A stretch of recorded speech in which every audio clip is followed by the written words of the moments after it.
Good morning, fellow Rotarians. We're back in the House of Friendship, and one of the things we wanted to show you today was the whole notion of Rotary fellowships. Now, when we say fellowship in our club, we tend to meet the friendship and the fellowship that develops among members, but many of you know, others may not know, that there are a range of different fellowships that exist in Rotary, and let's show you a few. You can see right here we have the International Fellowship of Rotary on Stamps. So these are individuals who collect stamps where Rotary has had some interesting connection, and all the different clubs, and it's fascinating. Hello gentlemen, how are you? We're doing a video clip back for Canada about fellowships. So just showing one of the interesting fellowships that exists. Thank you very much. You can see that we have the International Fellowship of Rotary Convention Goers, the International Fellowship of Scouting Rotarians. Hello, Scouting Rotarians. How are you? This is the Edmonton Club in Canada, and we're telling our members about the different fellowships. So nice to meet you both. This is fantastic. You have one of the larger booths. Hello, Ted.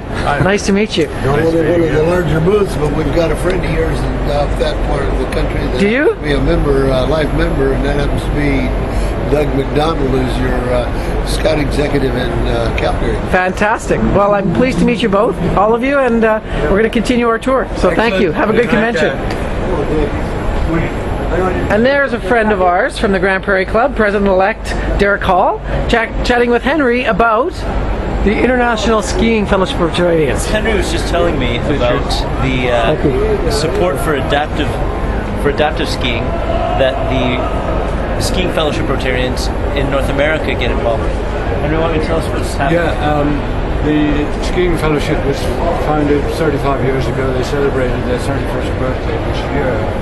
One of the founders was called David Boyd, and sadly he died several years ago of cancer.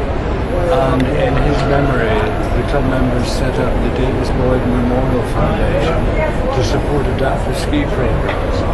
And in North America, we only go to resorts that have adaptive ski programs. And during the week we're there, we have various fundraisers. I usually raise about $20,000, half of which goes to the adaptive ski program in that resort, and the other half goes to the Davis Boyd Memorial Foundation and is used to train trainers for adaptive ski programs all over. Wonderful. We try and do quite a bit of good work while having a load of fun. Thank you very much, Henry. Thanks, Henry. Okay. So Derek, do you want to tell me about some of the other interesting fellowships that you've discovered? Sure. There's the Quilting Fellowship, where they make and sell their quilts to help AIDS in Africa. Okay. There's been the Chess Fellowship, which has been an exciting and action-filled booth all week. I bet. And one of my favorites, the Wine Appreciation Fellowship.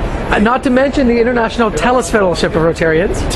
And we did meet, who did we meet? We met John earlier. This is interesting. Rotarians, did you know that there was an International Home Exchange Fellowship of Rotarians? And John, this is going back to the Edmonton Club in Alberta. Would you tell us how many times you've exchanged your home? I've exchanged my home 12 times. I've had good results. And you've also written a book on the subject. Yeah. This is a really dynamic man. Yeah, anyway, it's a lot of fun. It's a great way to visit another country. I always enjoy making up in Rotary clubs in other countries. And Rotarians often treat us very well. They'll take us out to dinner. They'll take us out on a tour. We'll have Sunday lunch with them, whatever. So, fantastic. So there you go. Okay, there you go, Rotarians. Home exchange. Thanks very much. What else have you learned, Derek? One thing I've learned is that the scope of fellowship reaches beyond anything you can envision inside your own club. I think one of the best ways to reach out and take advantage of this is to go to an international convention. I'd strongly suggest going to Montreal this year.